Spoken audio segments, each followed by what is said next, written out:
Hi everyone, welcome back to my channel Shreshtha Kannada blogs. ಎಲ್ಲರೂ ಹೇಗಿದ್ದೀರಾ? ನಾನಂತೂ ತುಂಬಾ ಚೆನ್ನಾಗಿದ್ದೀನಿ.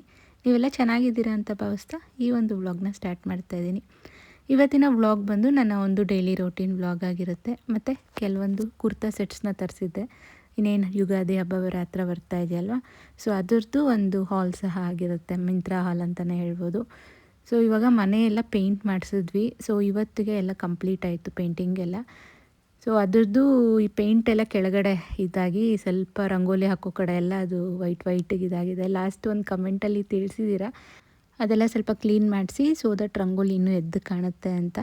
ಸೊ ಅದಕ್ಕೆ ನಾನು ವೆಯ್ಟ್ ಮಾಡ್ತಾಯಿದ್ದೀನಿ. ಮೇಲೆ ಒಂದು ಡ್ಯಾಮ್ ಪ್ರೂಫ್ ಹಾಕ್ಸ್ಬೇಕು ಅಂತಿದ್ದೀವಿ. ಅದು ಹಾಕ್ಸಿದಾಗ ಮನೆ ಮುಂದೆನೂ ಸ್ವಲ್ಪ ಹಾಕ್ಸ್ಬಿಟ್ರೆ ಅದು ಈವನ್ ಆಗಿರುತ್ತೆ, ರಂಗೋಲಿ ಬಿಡೋಕ್ಕೂ ಚೆನ್ನಾಗಿರುತ್ತೆ ಅಂತ. ಮೇ ಬಿ ಅದಕ್ಕಿನ್ನೂ ಒಂದು 15 ಡೇಸ್ ಆಗ್ಬೋದು. ಅಂದರೆ ಅವ್ರು ಟೈಮ್ ತೊಗೊಂಡಿದ್ದಾರೆ, ಏನೋ ಬ್ಯುಸಿ ಇದ್ದೀವಿ, ಮನೆ ಮಾತ್ರ ಪೇಂಟ್ ಮಾಡಿ ಕೊಟ್ಟೋಗ್ತೀವಿ, ಡ್ಯಾಮ್ ಪ್ರೂಫ್ ಮತ್ತೆ ಬರ್ತೀವಿ ಅಂತ ಹೇಳೋಗಿದ್ದಾರೆ. ಅದಾದಮೇಲೆ ಅದನ್ನೆಲ್ಲ ಮತ್ತೆ ನಾನು ನಿಮ್ಮ ಜೊತೆ ಶೇರ್ ಮಾಡ್ಕೊಳ್ತೀನಿ, ಮನೆ ಮುಂದೆ ಯಾವ ರೀತಿ ಮಾಡಿಸಿದ್ದೀನಿ ಅಂತ. ಇವಾಗ ಬೆಳಗಿನ ಬ್ರೇಕ್ಫಾಸ್ಟ್ಗೆ ರವೆ ರೊಟ್ಟಿ ಮಾಡ್ಕೊಳ್ತಾ ಇದ್ದೀನಿ. ಸೊ ತುಂಬ ಜನ ಇದ್ರದ್ದು ರೆಸಿಪಿ ಕೇಳಿದ್ದೀರಾ. ತುಂಬಾ ಈಸಿ ಇದು, ಕ್ವಿಕ್ಕಾಗಿ ಇನ್ಸ್ಟೆಂಟಾಗಿ ಮಾಡ್ಕೊಳ್ಳೋಂಥ ರೊಟ್ಟಿ ಇದು. ಸೊ ಮಾಮೂಲಿ ನಾರ್ಮಲ್ ರವೆಗೆ ನಾನಿಲ್ಲಿ 2 ಗ್ಲಾಸ್ ರವೆ ತೊಗೊಂಡಿದ್ದೀನಿ. ಎಷ್ಟು ರವೆ ತೊಗೊಂಡಿದ್ದೀವೋ ಸೇಮ್ ಪೋರ್ಷನ್ನು ವಾಟ್ರ್ ಹಾಕಿ ನೆನೆಸಿಟ್ಟಿದ್ದೀನಿ. ಸೊ ಒಂದು 15 ಮಿನಿಟ್ಸ್ ಆದರೆ ಅದು ರವೆ ಎಲ್ಲ ಫುಲ್ಲು ನೀರಲ್ಲಿ ನೆನೆದು ಅದು ಮೆತ್ತಗಾಗುತ್ತೆ. ಸೊ ಅಷ್ಟರಲ್ಲಿ ನಾನು ವೆಜಿಟೇಬಲ್ಸ್ ಎಲ್ಲ ಕಟ್ ಮಾಡ್ಕೊಳ್ತೀನಿ. ಫುಲ್ ನ್ಯೂಟ್ರಿಷಿಯಸ್ ಫುಡ್ ಅಂತಲೇ ಹೇಳ್ಬೋದು, ಯಾಕಂದರೆ ನಾನು ಇದರಲ್ಲಿ ಎಲ್ಲ ಥರ ವೆಜಿಟೇಬಲ್ಸು ಹಾಕ್ತೀನಿ. ಸೊ ಜಸ್ಟ್ ರವೆ ಅನ್ನೋದಕ್ಕಿಂತ ಈ ಥರ ವೆಜಿಟೇಬಲ್ಸು ಬೇಕಾದ್ರೆ ನೀವು ಪನ್ನೀರ್ ಇಂಥದನ್ನೆಲ್ಲ ಆ್ಯಡ್ ಮಾಡ್ಬೋದು, ತುಂಬ ಚೆನ್ನಾಗಿರುತ್ತೆ, ಚೀಸೆಲ್ಲ. ಬಟ್ ನಾನು usually carrot, beans, onions, capsicum, cabbage ಇದ್ದರೆ ಕ್ಯಾಬೇಜ್, ಈ ಥರ ಕ್ವಿಕ್ಕಾಗಿ ಏನು ಬೇಯುತ್ತಲ್ವ ಎಲ್ಲ ತರಕಾರಿನೂ ಆ್ಯಡ್ ಮಾಡ್ಕೊಳ್ತೀನಿ ನಾನು.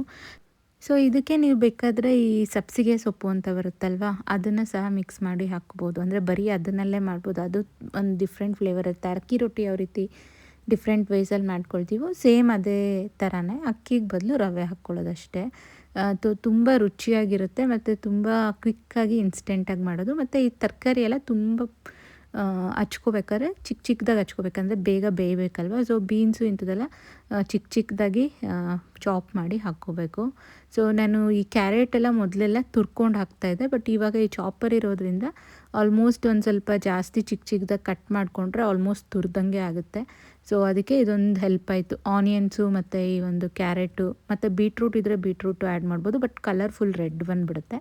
ಸೊ ಮಕ್ಳಿಗೆ ಅದು ಇಷ್ಟ ಆಗಲ್ಲ ಅಂದರೆ ಸ್ಕಿಪ್ ಮಾಡಿ, ಬಟ್ ಬೀಟ್ರೂಟು ಹಾಕ್ಕೋಬೋದು ನೀವು. ಸೊ ಈಗ ನೋಡಿ, ಈ ಕ್ಯಾರೆಟೆಲ್ಲ ತುಂಬ ಪುಟ್ಟದಾಗಿ ಕಟ್ಟಾಗಿದೆ, ಆಲ್ಮೋಸ್ಟ್ ತುರ್ದಂಗೆ ಆಗುತ್ತೆ ಮಿಕ್ಸ್ ಮಾಡ್ಕೊಂಡ್ಮೇಲೆ. ಸೊ ಇದಕ್ಕೆ ಕೊತ್ತಂಬರಿ ಸೊಪ್ಪು, ಪುದೀನ ಸೊಪ್ಪು, ಕರಿಬೇವು ಸೊಪ್ಪು ಏನು ಮನೇಲಿದ್ದರೆ ಎಲ್ಲ ಸೊಪ್ಪು ನೀವು ಆ್ಯಡ್ ಮಾಡ್ಕೋಬೋದು. ಎಲ್ಲದ್ರದ್ದು ಫ್ಲೇವರು ಚೆನ್ನಾಗಿರುತ್ತೆ. ಸೊ ಇವತ್ತು ಜಸ್ಟ್ ಕೊತ್ತಂಬರಿ ಸೊಪ್ಪು ಅಷ್ಟೇ ಆ್ಯಡ್ ಮಾಡ್ಕೊಂಡಿದ್ದೀನಿ. ಸಮ್ಟೈಮ್ಸ್ ಪುದೀನ, ಕೊತ್ತಂಬರಿ ಎರಡೂ ಮಿಕ್ಸ್ ಮಾಡಿ ಹಾಕ್ತೀನಿ, ಸೊ ದಟ್ ಗ್ರೀನ್ ಲೀವ್ಸೂ ಆ್ಯಡ್ ಆಗುತ್ತೆ ಅಂತ. ಮನೇಲಿ ಪಾಲಕ್ ಇದ್ದರೆ ಪಾಲಕ್ ಸಹ ನೀವು ಚಾಪ್ ಮಾಡಿ ಹಾಕ್ಕೋಬೋದು. ಸೊ ಮನೇಲಿ ಯಾವುದೇ ರೀತಿ ವೆಜಿಟೇಬಲ್ಸ್ ಇದ್ರೂ ನಾನು ಒಂದೊಂದು ಟೈಮ್ ಒಂದೊಂದು ವೆಜಿಟೇಬಲ್ಸಿಂದ ಟ್ರೈ ಮಾಡಿದ್ದೀನಿ, ಎಲ್ಲನೂ ರುಚಿಯಾಗೇ ಬರುತ್ತೆ. ನೀವು ಒಂದು ಸಲ ಇದನ್ನು ಟ್ರೈ ಮಾಡಿ ಮಕ್ಕಳಿಗೆ ಕೊಡಿ. ಸೊ ಇವಾಗ ಆಲ್ಮೋಸ್ಟ್ 15 ಮಿನಿಟ್ಸ್ ಆಗೋಷ್ಟರಲ್ಲಿ ನೆಂದಿದೆ. ಸ್ವಲ್ಪ ಫ್ಲೇವರ್ಗೆ ಜೀರಿಗೆ ಮತ್ತು ಶುಂಠಿ ಸ್ವಲ್ಪ ತುರಿದು ಹಾಕ್ಕೊಂಡಿದ್ದೀನಿ ಮತ್ತು ಉಪ್ಪು. ಸೊ ತುಂಬ ಚಿಕ್ಕ ಮಕ್ಕಳಿಲ್ಲ ಅಂದರೆ ನೀವು ಬೇಕಾದರೆ ಹಸಿಮೆಣ್ಸಿನ್ಕಾಯಿ ಸಹ ಚಿಕ್ಕದಾಗಿ ಕಟ್ ಮಾಡಿ ಹಾಕ್ಕೋಬೋದು. ಬಟ್ ನಾನು ಚಟ್ನಿಗೆ ಖಾರ ಮಾಡ್ಕೊಳ್ಳೋದ್ರಿಂದ ನಾನು ರೊಟ್ಟಿಗೆ ಹಸಿಮೆಣ್ಸಿನ್ಕಾಯಿ ಪುಡಿ ಹಾಕಲ್ಲ, ಯಾಕೆಂದರೆ ಬಾಯಿಗೆ ಸಿಕ್ಕಿದ್ರೆ ಮತ್ತೆ ಮಕ್ಕಳು ತಿನ್ನೋದು ಬಿಟ್ಬಿಡ್ತಾರೆ ಅಂತ. ಸೊ ಇವಾಗ ಎಲ್ಲ ಆಲ್ಮೋಸ್ಟ್ ಅದು ಇನ್ಸ್ಟೆಂಟ್ ಅದು ಮಿಕ್ಸ್ ರೆಡಿ ಆಗಿದೆ. ಸೊ ಇವಾಗ ರೊಟ್ಟಿ ಡೈರೆಕ್ಟಾಗಿ ನೀವು ಹೆಂಚ್ ಮೇಲೇ ತವ ಮೇಲೇ ತಟ್ಕೋಬೋದು, ಇಲ್ಲಾಂದರೆ ಒಂದು ಬಟರ್ ಪೇಪರು ಇಲ್ಲಾಂದರೆ ಬಾಳೆ ಎಲೆ ಈ ಥರ ಇದ್ರೂ ಅದ್ರ ಮೇಲೆ ತಟ್ಟಿ ಹಾಕ್ಕೋಬೋದು. ತೆಳ್ಳಗೆ ಎಷ್ಟು ಬೇಕಾದರೂ ಅಷ್ಟು ತೆಳ್ಳಗೆ ನೀವು ತಟ್ಕೋಬೋದು. ಸೇಮ್ ಅಕ್ಕಿ ರೊಟ್ಟಿ ನೀವು ಹೆಂಗೆ ಮಾಡ್ಕೊಳ್ತೀರಲ್ವ ಅದೇ ಪ್ರೊಸೆಸಲ್ಲಿ ಮಾಡ್ಬೋದು. ಸೊ ನಾನಿಲ್ಲಿ ಸ್ವಲ್ಪ ವಾಟ್ರು ಎಕ್ಸ್ಟ್ರಾನೇ ಹಾಕ್ಕೊಂಡಿದ್ದೀನಿ, ಸೊ ದಟ್ ತಟ್ಟಕ್ಕೆ ಈಸಿ ಆಗುತ್ತೆ ಅಂತ. ನೀವು ಬೇಕಾದರೆ ಸ್ವಲ್ಪ ರೊಟ್ಟಿ ಅದಕ್ಕೆ ಮಿಕ್ಸ್ ಮಾಡಿಕೊಂಡು ಒಂದು ಈ ಬಟರ್ ಪೇಪರಲ್ಲೂ ತಟ್ಕೋಬೋದು. ಎರಡೂ ಥರ ನಾನು ಮಾಡಿದ್ದೀನಿ. ಸಮ್ಮವು ನನಗೆ ಈ ಥರ ವಾಟ್ರಿ ಮಾಡಿಕೊಂಡು ತಟ್ಟೋದು ಈಸಿ ಅನ್ನಿಸ್ತು, ಸೊ ನಾನು ಈ ಥರ ಮಾಡ್ಕೊಳ್ತೀನಿ. ಯೂಶ್ವಲಿ ಈ ರವೆ ರೊಟ್ಟಿ ಇಲ್ಲ ರವೆ ದೋಸೆ ಇದೆಲ್ಲ ಬೇಯೋಕ್ಕೆ ಟೈಮ್ ತೊಗೊಳುತ್ತೆ. ಸೊ ಅದಕ್ಕೆ ಬೆಳಗಿನ ಟೈಮ್ ಮಾಡಬೇಕಾದ್ರೆ ನಾನು 2 ತವಾಸ್ ಇಟ್ಕೊಳ್ತೀನಿ ಒಂದೇ ಸಲ, ಸೊ ದಟ್ ಎರಡೂ ಕಡೆ ರವೆ ರೊಟ್ಟಿ ಬೇಯ್ತಾ ಇರುತ್ತೆ, ಕ್ವಿಕ್ಕಾಗಿ ಜಾಸ್ತಿ ರೊಟ್ಟಿ ಆಗುತ್ತೆ. ಯಾಕಂದರೆ ಬಾಕ್ಸಸ್ಗೆ ಮತ್ತು ಬೆಳಗ್ಗೆ ಬ್ರೇಕ್ಫಾಸ್ಟ್ ತಿನ್ನೋದಕ್ಕೆ ಎಲ್ಲದಕ್ಕೂ ಬೇಕಲ್ವ. ಸೊ ಆ ಒಂದು ರೀಸನಿಂದ ಈ ಥರ 2 ತವ ಒಂದೇ ಸಲ ಇಟ್ಟು ಮಾಡ್ತೀನಿ, ಕ್ವಿಕ್ಕಾಗಿ ಹೋಗುತ್ತೆ. ಸೊ ಇನ್ನೇನು ಮಕ್ಕಳಿಗೆ ಬಾಕ್ಸ್ ಎಲ್ಲ ಪ್ಯಾಕ್ ಮಾಡಿ ಸ್ಕೂಲಿಗೆ ಕಳಿಸ್ದೆ. ಸೊ ನೆಕ್ಸ್ಟ್ ಒಂದೆರಡು ಪಾರ್ಸೆಲ್ ಬಂತು. ಅಂದರೆ ಇನ್ನೇನು ಯುಗಾದಿ ಹಬ್ಬ ಎಲ್ಲ ಹತ್ರ ಬರ್ತಾ ಇದೆಯಲ್ವ, ಒಂದೆರಡು ಕುರ್ತಾ ಸೆಟ್ ಆರ್ಡ್ರ್ ಮಾಡಿದ್ದೆ. ಮತ್ತು ಸಮ್ಮರ್ ಆಗಿರೋದ್ರಿಂದ ನಂಗೆ ಸ್ವಲ್ಪ ಕಾಟನ್ ಮೆಟೀರಿಯಲ್ ಇರೋವಂಥ ಕುರ್ತಾ ಸೆಟ್ಸೇ ಬೇಕಿತ್ತು. ಸೊ ಒಂದು ಲೈಟ್ ಪಿಂಕು, ಇನ್ನೊಂದು ಡಾರ್ಕ್ ಪಿಂಕು, 2 ಶೇಡ್ಸಲ್ಲಿ ಆ್ಯಡ್ ಮಾಡಿದ್ದೀನಿ. ಸೊ ಒಂದು ಫೆಸ್ಟಿವ್ ವೇರು, ಇನ್ನೊಂದು ಆಫೀಸ್ ವೇರ್ ಎರಡೂ ಆಗಬೇಕು ಅಂತ ಒಂದು 2 ಆಪ್ಷನ್ಸಲ್ಲಿ ಮಾಡಿದ್ದೀನಿ. ಸೊ ಇದಂತೂ ತುಂಬಾ ಚೆನ್ನಾಗಿದೆ. ಮತ್ತು ಸಿಲ್ವರ್ ಶೇಡ್ ಬಂದಿರೋದ್ರಿಂದ ಒಂಥರ ಎಲಿಗೆಂಟಾಗಿ ಕಾಣುತ್ತೆ. ನೀವು ಆಫೀಸ್ ವೇರ್ ಎಲ್ಲದಕ್ಕೂ ಇದನ್ನು ವೇರ್ ಮಾಡ್ಬೋದು. ಇದು ಪ್ಯಾಟರ್ನ್ ಅಂತೂ ತುಂಬಾ ಚೆನ್ನಾಗಿದೆ. ಹ್ಯಾಂಡ್ಸ್ ಹತ್ರ ಈ ಥರ ಸಿಲ್ವರ್ ಥ್ರೆಡ್ಡಲ್ಲಿ ಡಿಸೈನ್ ಕೊಟ್ಟಿದ್ದಾರೆ. ಮತ್ತು ಡ್ರೆಸ್ ಫುಲ್ಲು ಈ ಥರ ಸಿಲ್ವರಲ್ಲಿ ಬುಟ್ಟಾಸ್ ಥರ ಕೊಟ್ಟಿದ್ದಾರೆ. ತುಂಬ ಬ್ಯೂಟಿಫುಲ್ ಆಗಿರುತ್ತೆ. ಮತ್ತು ದುಪ್ಪಟ ಸಹ ಯೂಶ್ವಲಿ ನನಗೆ ದುಪ್ಪಟ ಸ್ವಲ್ಪ ದೊಡ್ಡದಾಗಿ ಕೊಡಬೇಕು. ಸೊ ಇದರಲ್ಲಿ ಅದು ಒಂದು ರಿಕ್ವೈರ್ಮೆಂಟ್ ತುಂಬ ಚೆನ್ನಾಗಿ ಕೊಟ್ಟಿದ್ದಾರೆ. ಅಂದರೆ ದುಪ್ಪಟ ಸಹ ತುಂಬ ದೊಡ್ಡದಾಗಿದೆ. ಸೊ ನೀವು ಮೆಟೀರಿಯಲ್ ನೋಡ್ತಾ ಇರ್ಬೋದು, ಒಂಥರ ಖಾದಿ ಮೆಟೀರಿಯಲ್ ಇದೆ. ಫುಲ್ ಪ್ಯೂರ್ ಕಾಟನ್ ಅಂತಲೇ ಹೇಳ್ಬೋದು. ಖಾದಿ ಕಾಟನ್ ಅಂತಾರಲ್ಲ ಆ ಕಾಟನ್ನು ಸಖತ್ ಕಂಫರ್ಟಬಲ್ ಅಂತ ಅನಿಸ್ತು ಅದನ್ನು ನೋಡೋಷ್ಟರಲ್ಲಿ. ಅಂದರೆ ಅದು ಗೊತ್ತಾಗುತ್ತಲ್ವ ನಿಮಗೆ ಮೆಟೀರಿಯಲ್ ನೋಡೋಷ್ಟರಲ್ಲಿ. ಸೊ ನನ್ನ ರಿಕ್ವೈರ್ಮೆಂಟ್ ಆಫೀಸ್ ವೇರ್ಗೆ ಎಲಿಗೆಂಟಾಗಿ ಕಾಣಿಸೋವಂಥ ಒಂದು ಡ್ರೆಸ್ ಅಂದರೆ ಈ ಒಂದು ಲೈಟ್ ಪಿಂಕ್ ಅಂತಲೇ ಹೇಳ್ಬೋದು. ಸೊ ಇನ್ನೊಂದು ಬಂದು ಫೆಸ್ಟಿವ್ ವೇರ್ ತರಿಸಿದ್ದೆ. ಅಂದರೆ ಪಿಂಕಲ್ಲೇ ಡಾರ್ಕ್ ಪಿಂಕ್ ಇದು. ಸೊ ಯೂಶ್ವಲಿ ಈ ಥರ ವಿ ನೆಕ್ ಇರೋವಂಥದ್ದು ಮತ್ತು ಫ್ಲೋರಲ್ ಡಿಸೈನ್ ಇರೋವಂಥದ್ದು ನೋಡ್ತಾ ಇದ್ದೆ. ಅದರಲ್ಲಿ ಇದು ಒಂದು ಸ್ವಲ್ಪ ಬ್ರೈಟಾಗಿ ಫೆಸ್ಟಿವ್ ವೇರ್ಸ್ಗೆ ಸೂಟ್ ಆಗೋಂಗೆ ಅನ್ನಿಸ್ತು. ಸೊ ಇದಕ್ಕೆ ನೆಕ್ ಹತ್ರ ಈ ಥರ ಒಂದು ಸ್ವಲ್ಪ ವರ್ಕ್ ಕೊಟ್ಟಿದ್ದಾರೆ, ಚಿಕನ್ ವರ್ಕ್ ಅಂತಾರಲ್ಲ ಆ ವರ್ಕು. ಮತ್ತು ಇವಾಗ ಈ ಒಂದು ದುಪ್ಪಟ್ಟ ಎಲ್ಲ ಸ್ವಲ್ಪ ಟ್ರೆಂಡಲ್ಲಿದೆ ಅಲ್ವಾ, ಫ್ಲೋರಲ್ ಪ್ಯಾಟರ್ನು. ಸೊ ಈ ಥರ ಆಲ್ರೆಡಿ ಗ್ರೀನ್ ಒಂದು ತರಿಸಿದ್ದೆ. ಸೊ ಅದು ಚೆನ್ನಾಗಿದೆ. ಅದಕ್ಕೆ ಅದೇ ಥರದ್ದು ಇನ್ನೊಂದು ಪಿಂಕ್ ತರಿಸಿದ್ದೀನಿ. ಬಟ್ ಇದು ಸಂಹೌ ನನಗೆ ಲೆಂತು ಮೀಡಿಯಮ್ ಇದೆ. ಅಂದರೆ ಇನ್ನೊಂದು ಪಿಂಕ್ ಡ್ರೆಸ್ ಅಷ್ಟು ದೊಡ್ಡದಾಗಿಲ್ಲ ದುಪ್ಪಟ್ಟ, ಬಟ್ ಸ್ಟಿಲ್ ಮ್ಯಾನೇಜಬಲು, ಹಾಕ್ಕೊಂಡ್ರೆ ಚೆನ್ನಾಗೇ ಕಾಣುತ್ತೆ. ಸೊ ಈ ಒಂದು ಡ್ರೆಸ್ ಬಂದು ಟ್ವಿನ್ ಲೇಡಿ ಅನ್ನೋ ಬ್ರ್ಯಾಂಡ್ದು. ಅದೊಂದು ರೆಪ್ಯೂಟೆಡ್ ಬ್ರ್ಯಾಂಡೆ. ಕ್ವಾಲಿಟಿ ಅಂತೂ ಚೆನ್ನಾಗಿರುತ್ತೆ. ಮತ್ತು ಒಳಗಡೆ ಲೈನಿಂಗು ಟಿಲ್ ಹಿಪ್ವರೆಗೂ ಕೊಟ್ಟಿದ್ದಾರೆ.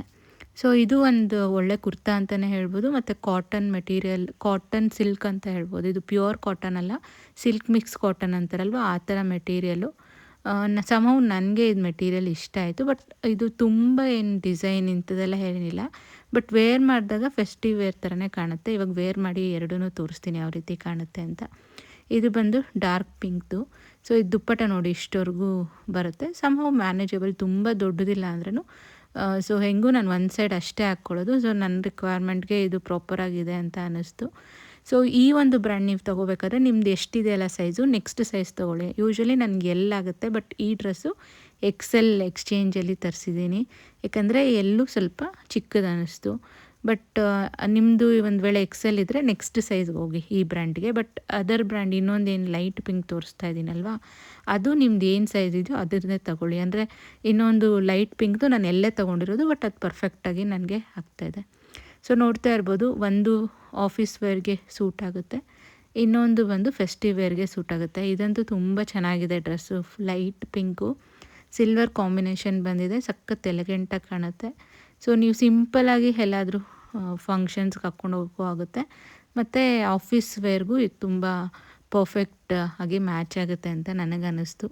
ಸೊ ಒಂದು ಬರ್ಡೇಗೆ, ಒಂದು ಯುಗಾದಿ ಹಬ್ಬಕ್ಕೆ ಅಂತ 2 ತರಿಸಿದ್ದೀನಿ. ಸೊ ನೋಡಬೇಕು ಯಾವಾಗ ಯಾವ್ದು ಹಾಕ್ಕೊಳ್ತೀನಿ ಅನ್ನೋದು. ಮತ್ತು ಒಂದು ಸ್ಯಾರಿ ಬೇರೆ ಇದೆ. ನಾನು ಲಾಸ್ಟ್ ಟೈಮ್ ಒಂದು ಸಿಲ್ಕ್ ಸ್ಯಾರಿ ತೊಗೊಂಡಿದ್ದೀನಲ್ಲ, ಅದು ಹಬ್ಬಕ್ಕೆ ಹಾಕ್ಕೊಳ್ಳೋಣ ಅಂತಿದ್ದೀನಿ. ಸೊ ಇದ್ರದ್ದು ಡಿಸ್ಕ್ರಿಪ್ಷನಲ್ಲಿ ಆ್ಯಡ್ ಮಾಡಿರ್ತೀನಿ ಲಿಂಕ್ಸು. ನೀವೇನಾದರೂ ಫೆಸ್ಟಿವ್ ವೇರ್ಸು ಇಲ್ಲಾಂದ್ರೆ ಆಫೀಸ್ ವೇರ್ಸ್ ಯಾವುದನ್ನ ಕುರ್ತಾ ಸೆಟ್ಸ್ನ ನೋಡ್ತಾ ಇದ್ದರೆ, ಆಫೀಸ್ ವೇರ್ಗೆ ಇದು ತುಂಬ ಸೂಟ್ ಆಗುತ್ತೆ. ಮತ್ತು ಅದು ಇನ್ನೊಂದು ಬಂದು ಫೆಸ್ಟಿವ್ ವೇರ್ಗೆ ಚೆನ್ನಾಗಿದೆ. ಸೊ ಇದು ಯಾವುದೇ ರೀತಿ ಪ್ರಮೋಷ್ನಲ್ ವಿಡಿಯೋ ಅಂತೂ ಅಲ್ಲ, ನನ್ನ ಒಂದು ಪರ್ಸ್ನಲ್ ಯೂಸ್ಗೆ ನಾನು ತೊಗೊಂಡಿರೋವಂಥ ಪ್ರಾಡಕ್ಟ್ಸು. ನಿಮ್ಮಲ್ಲಿ ಯಾರಿಗಾದರೂ ಹೆಲ್ಪ್ ಆಗ್ಬೋದು ಅಂತ ಇಲ್ಲಿ ನಿಮ್ಮೆಲ್ಲರ ಜೊತೆ ಶೇರ್ ಮಾಡ್ತಾಯಿದ್ದೀನಿ. ಸೊ ಹತ್ತಿರದಿಂದ ಝೂಮ್ ಲುಕ್ ಸಹ ತೋರಿಸ್ತಾ ಇದ್ದೀನಿ. ಸಮಹೌ ನನಗೆ ಈ ದುಪ್ಪಟ ತುಂಬ ಇಷ್ಟ ಆಗೋಯಿತು, ತುಂಬ ಕಂಫರ್ಟಬಲ್ ಆಗಿದೆ ಡ್ರೆಸ್ಸು. ಸೊ ನಿಮ್ಮಲ್ಲಿ ಯಾರಿಗಾದರೂ ಬೇಕಿದೆ, ಇದು ಕಣ್ಣು ಮುಚ್ಕೊಂಡು ತೊಗೋಬೋದು ಈ ಡ್ರೆಸ್ನ. ಸೊ ಇನ್ನೇನು ಸಂಜೆ ಆಗಿದೆ. ಸೊ ಸಂಜೆ ಆಗಿರೋದಕ್ಕೆ ಇವಾಗ ಒಂದು ಒಳ್ಳೆ ಮಸಾಲ ಟೀ ಮಾಡಿಕೊಂಡು, ಜೊತೆಗೆ ಏನಾದರೂ ಸ್ನ್ಯಾಕ್ಸ್ ಏನಾರ ಮಾಡ್ಕೊಂಡು ತಿನ್ನೋಣ ಅಂತ. ಮಕ್ಕಳು ಸ್ವಲ್ಪ ಸ್ನ್ಯಾಕ್ಸ್ ಏನಾರ ಬೇಕು ಅಂತ ಇದ್ದರು. ಸೊ ಅದಕ್ಕೆ ಮನೇಲಿ ಸ್ವಲ್ಪ ದೋಸೆ ಇಟ್ಟಿತ್ತು.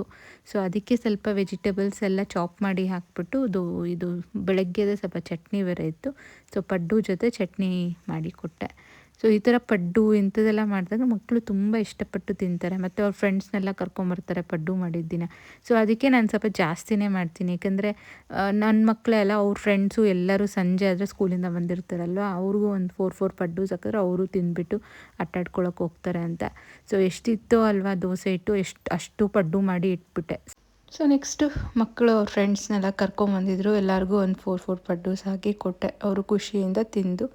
ಇನ್ನು ಇವತ್ತೊಂದು ಫಂಕ್ಷನ್ ಇದೆ ನಮ್ಮ ಬಿಲ್ಡಿಂಗಲ್ಲಿ. ನಮ್ಮ ಮನೆ ಅಲ್ಲಿರುವಂಥ ಒಂದು ಟೆನೆಂಟ್ ಮಗುದು ಬರ್ಡೇ ಫಂಕ್ಷನ್ನು.